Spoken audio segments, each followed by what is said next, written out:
Afternoon folks, Simon here from Precision Permaculture, and today we're talking cold frames. We're not just talking cold frames, I'm going to show you a cheap way of making your own cold frame. Okay, so cold frames are used for the period when there's likely to be a little bit of frost to harden off your plants. They've been indoors, they've been in a propagator, they've had nice light, they've been all snug with a bit of heat. Seeds have grown into seedlings, seedlings have transformed into little plants. And then you put them out under a cold frame, and basically it keeps the frost off them at night. So at night, here's one I made earlier. At night, we take the stones away like so the frost can't get underneath. During the day, the stones go back so they don't get over warm in there when the sun gets on them, they don't overheat. So here's one we made earlier, and inside you'll see that the plants are doing really well. We've got some squash I can see here, some chilies, and these little fellas at the front, a skirret. So that's what we're going to do today, is make a cold frame. Because like humans, if you come out of a nice hot bath on a really cold day and you walk into the garden, you're going to get a shock. So what we're trying to do is reduce the shock for the plants so they have a nice warm space to be on colder days where they're likely to get frosted and killed. Today I'm making my cold frame out of an old fireguard from a gas shop. Now these fireguards were lent out to a school, returned to the gas centre. Basically they were giving them away, or you could buy them for £3 eventually. So we picked up quite a lot of these, and I'm going to make mine out of this framework here today. So I'm just going to clip those two in there. But as long as you've got the basic frame, it doesn't matter. You don't have to have one of these. You could do an upturned storage bin, for example. There's one here. Same sort of thing. As long as you've got a structure and you can wrap some bubble wrap around it, you'll be okay. That's got duck potatoes in it at the moment. So let's start off and make one. You can make a frame as well out of wood. You can put chicken wire around it. They're quite handy things. You can fold them up when you finish with them.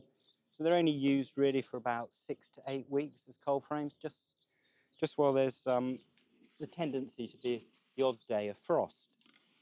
So I've made a few of these in my time. So I'm going to start by tying that together at the corners just to secure it.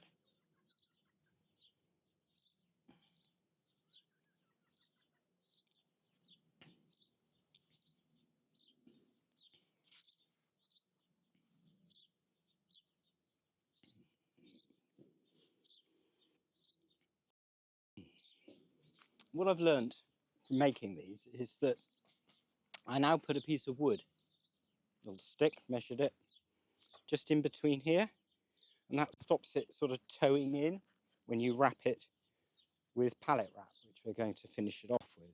So I've got a little piece of wood there just to sort of make it a bit more sturdy, and I've drilled a couple of holes in it here and here to tie it on. You don't have to do that. This one here, for example, I'll just pull it back. I've just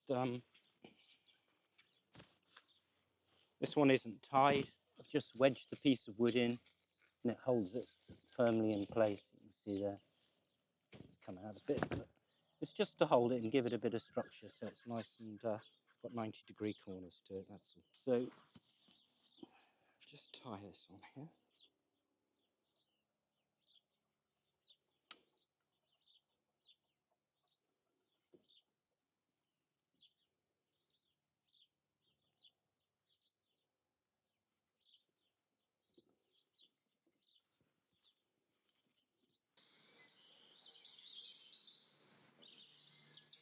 There you go. Okay, now we're ready to insulate our cage. We are using bubble wrap for that purpose.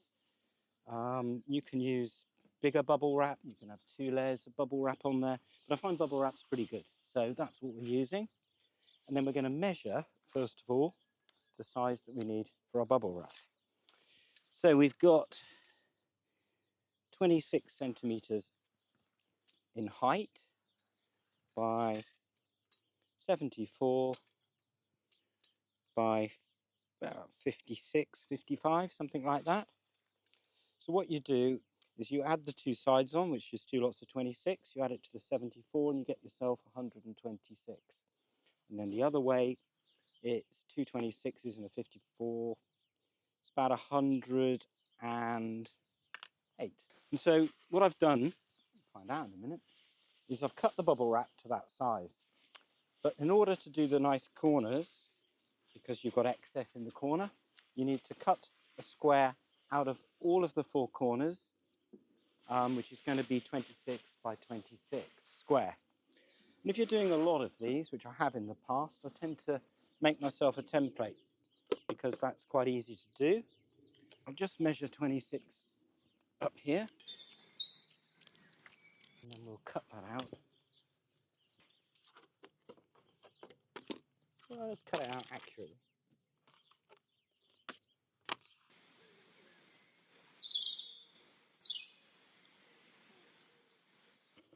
And then you take your bubble wrap. It's a bit breezy today, so it's not the easiest thing to do in the wind, but it's okay. And you just chalk mark around that with a Sharpie.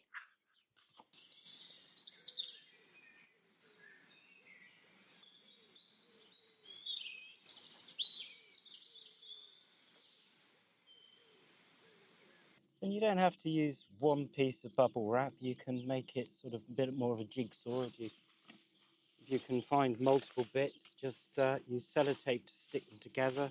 One of the cages I made, I bubble wrapped around the outside of it and then just had a flat bit from the top for the top piece because we didn't have a big enough piece of bubble wrap.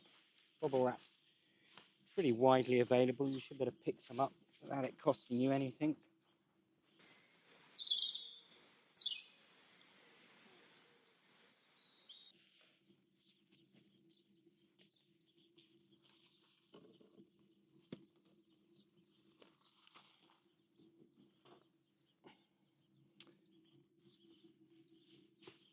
Yeah, that works. So by cutting the corner out, you can see that we've now got a nice neat corner that we can put together. I use sellotape just to hold it in place before I put the pallet wrap round, because otherwise it just shoots all over the place. Get it into the corner. And just don't need much sellotape, just something to hold it.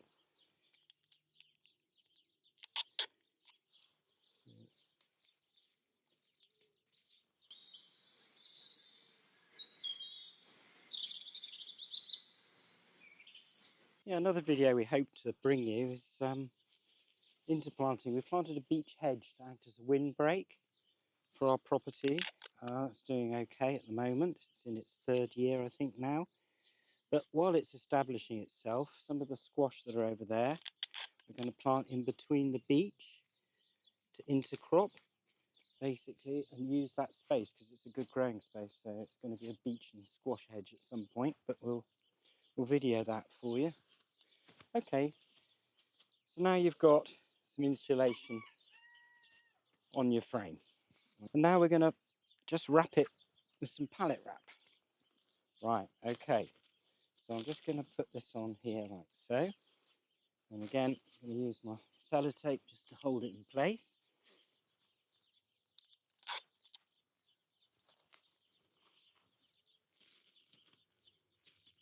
And cold frames can be quite expensive. We thought about buying one, but they were quite pricey, and then you have to leave them in the garden because most of the ones you buy aren't collapsible. So in the end, I came up with this as a solution, which is quite cheap.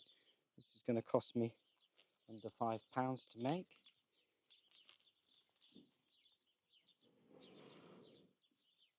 Just need to pull it very slightly as you go round, just to give it a bit of tension.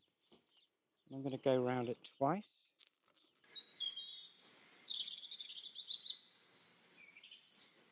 If you've got a friend that can help you do this, it makes it a bit easier. I'll show you that in a minute. Okay. So when you get to one of the long ends like this, the shorter end rather, I'm going to go up to here And then turn the pallet wrap round down to the end of here.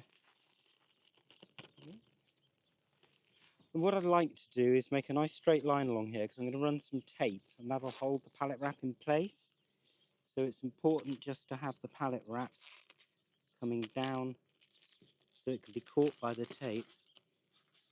And that's the bit where you could do with a bit of help from somebody, just to hold it there for you while you get it going.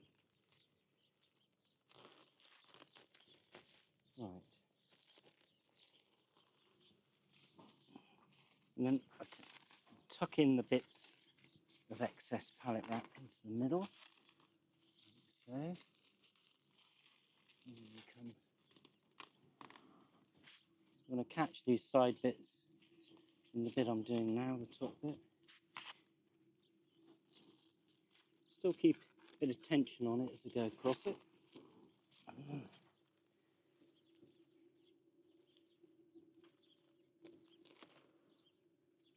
Okay, this is easier to demonstrate. So you let it run down, tap it with your hand and come back up. You can get your hand out. And then it should catch there in the tape that I put on at the end. So just go in place a bit.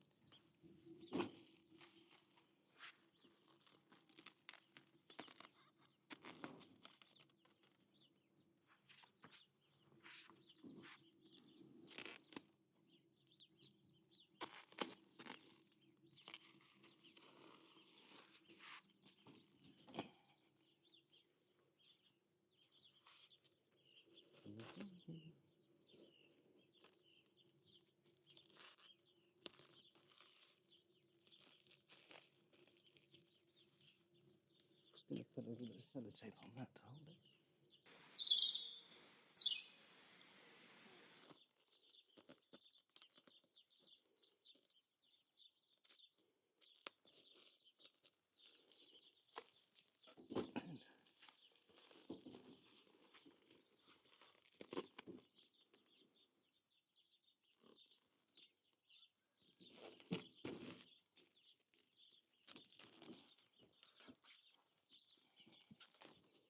One more will be that.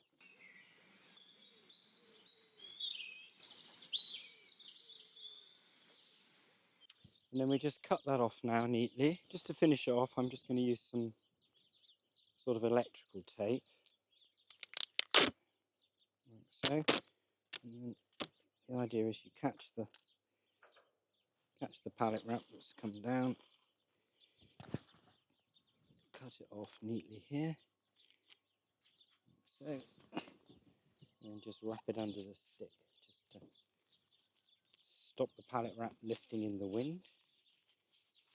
And we do all four sides.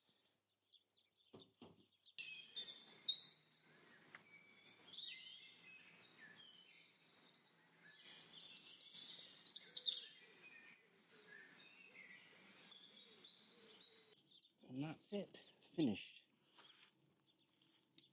And there's your cold frame. All nicely done and ready to receive some new plants in it, which it'll get this evening. Thanks for watching, hope it's useful, and see you next time. Cheers.